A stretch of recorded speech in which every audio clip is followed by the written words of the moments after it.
This is the 7th show for Wctv this year, so kick back, relax, and enjoy.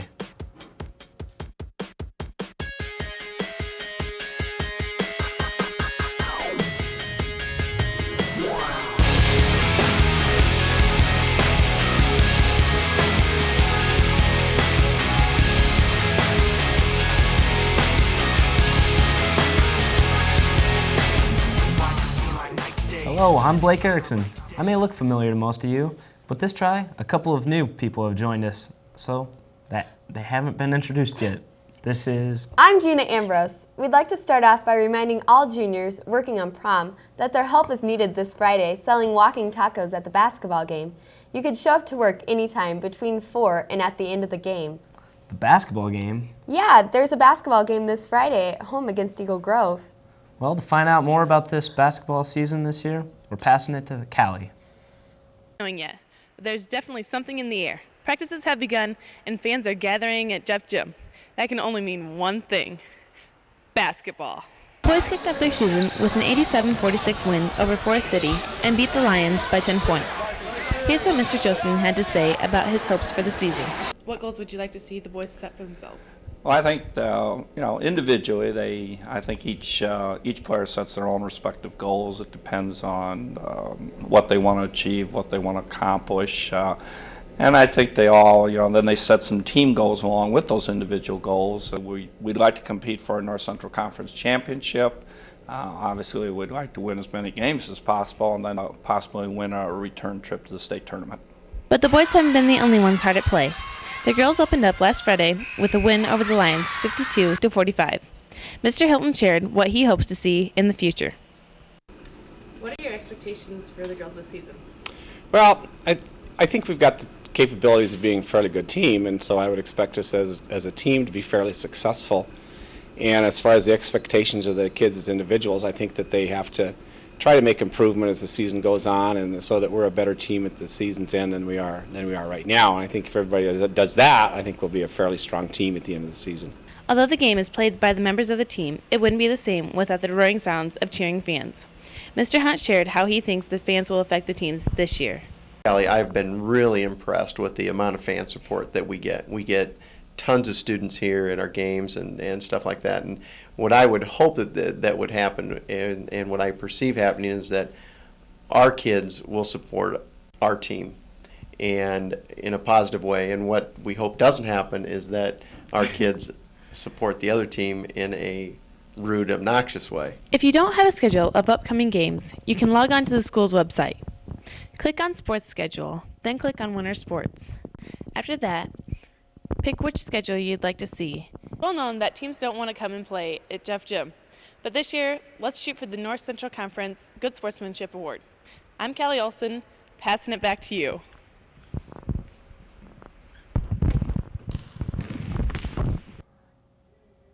Thanks a lot, Callie. It doesn't seem possible that basketball has started already with all the nice weather we've been having. Yeah, really. It has been pretty nice out, and it hasn't snowed yet. So to prepare us for the winter weather and driving, one of our reporters, Brian Whitmore, is here to tell us a little bit more. The snow and bad weather are soon to follow. Driving conditions will become less than perfect. A simple cruise can turn into...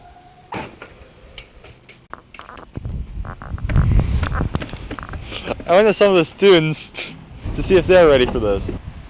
This year for winter driving, I'm going to drive probably slower, and I'm going to remember to scrape off my windshield, because last year I didn't scrape off my back windshield and I ended up running into my dad's truck and denting and scraping my car.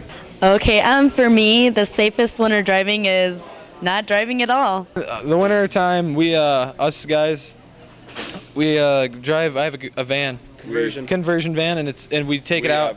It's 4x4. It's 4x4. So usually we don't get many. And it doesn't. It's but you got to have that. We usually whip donies and stuff. There's two people have to drive. So we like driving in the winter. There's 2 steering wheels both. Here are some helpful hints to help you this winter driving season. Turn your headlights on anytime you need to turn your windshield wipers on. Double the space you normally leave between you and the next car. Always brake gently. When driving on slippery surfaces like ice and snow, use gentle pressure on the accelerator pedal when starting. And in winter, Keep an ice scraper with a brush in your car in case it snows or sleet. Some other things you may want to consider adding to your car this winter are an extra coat, gloves, hat, blanket, and cell phone for those times when something unexpected happens. This winter, try to drive carefully and be safe. This is Brian Whitmore reporting for WCTV, driving it back to you in the studio. Thank you, Brian. It sure helps to know some driving tips before the weather turns bad. You know what else I have to do before the weather turns bad? What? I have to get my winter coat out. Oh yeah, and that reminds me, the winter coat and food drive is coming up soon. To tell us more, we're handing it to Jonathan. Than you. The WCH National Honor Society is sponsoring a food and winter coat drive to help others in the community.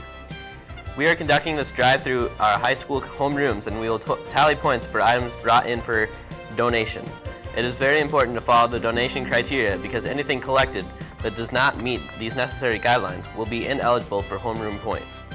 Each homeroom will be assigned a National Honor Society member to act as their representative. They will stop by their assigned homerooms each day to collect and donate the donated items and tally their points. The National Honor Society members will be in charge of keeping points for their designated homerooms. The drive will begin on Monday, December 17th and continue through homeroom on Thursday, December 20th. No items will be accepted for homeroom points after that day and time. Students are still welcome to bring in items until 3:20 p.m. on Thursday, although they will be ineligible for homeroom points. Let's make this a great contest by supporting our homerooms and helping others in the community. Students should use the posters hanging around the building as guides to acceptable items to bring in for school donation. If you have any questions, ask a National Honor Society member or Miss Hill in room 50. Why, thank you, Jonathan. With the holiday season approaching and our thoughts ponder on gifts to give and to receive, we need to keep in mind that there are others that are less fortunate than us. There are also some people whose holiday season will be very different this year after the tragedy of September 11th. It's a horrible thought. And to find out a little bit more about the teachers and the students' opinions of the world situation, we hand it to Alicia. How does this affect you right now, and how can it affect you in the long run? I think it's made us all a little more security conscious, a little more cautious in opening the mail, things we never even thought about. I know the people at the courthouse are wearing gloves when they're opening their mail. I think we're a little more leery and don't take things for granted as far as our personal safety and the safety of our country. Do you agree with the way President Bush is handling the situation? I think he's done a good job about getting out to the people, keeping the American public informed. I think he's worked hard at building a coalition and having kind of a take charge view. I'm a little concerned about his expanding his area of operations. Since that fateful day, American flags have disappeared from store shelves everywhere. Patriotism has risen immensely among Americans. Some students at WCHS were eager to share their views on their own patriotism. Since the tragedy, have you felt more patriotic? If so, how? Yeah, because I think the nations came together and they're supporting, and seen a lot of car flags going around, and everybody's buying flags these days. Yes, I feel more patriotic because I feel we need to bring our country together. Has the amount of coverage caused you to be less sensitive to this topic? At first it was a big deal, but now it's kind of wore down and it's dying down. Nobody really talks about it as much as they did when it first happened. I think it has because it's on the news all the time, so you just get sick of hearing about it. Would you be willing to serve your country if it came down to it? Yeah, I probably would. If it came down to it, I probably would.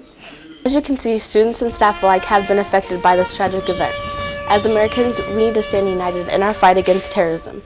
Remember the old saying, united we stand, divided we fall. Reporting for WCTV, I'm Alicia Helton, saluting it back to you in the studio. Thank you for that information, Alicia. Well, that's all for us from WCTV this week. See you at the game on Friday. Bye. Good job.